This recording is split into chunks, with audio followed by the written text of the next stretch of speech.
Slide number 78.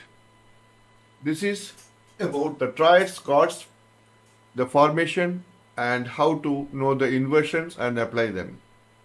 So a chord is a three-note formation from a scale.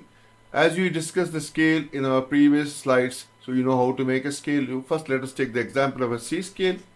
So we will use the 5 note of the scale. So C, D, E, F, G is the C scale.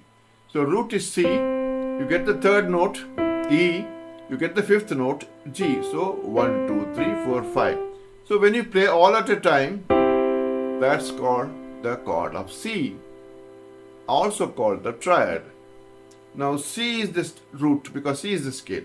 So 1, 3, 5. So here again you can play at a time or break them.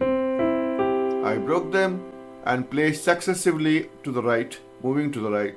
It was called broken chord. So block, B-L-O-C-K, block chords, broken chords. Now next, the inversion also we will be using to decorate the music. What is inversion? This C goes to the other side or E goes to the other side. That's how we play the chord. So I take away C finger, I use the C here.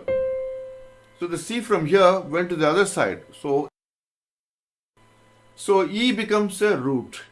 So you will find in the sheet music or printed books, C/E means C is the chord. You play E as the root. So E, G, C. The same C, G, C has gone this side. So E, G, C. This is the inversion number 1 of C. So again, block, broken.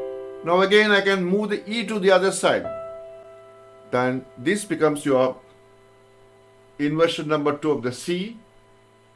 So G takes the root. So printed book or music sheet will have C/G. So G, C, E, broken, block. This is the theory of triads, chords formation and inversion that you will observe in our future lesson. Understand and play.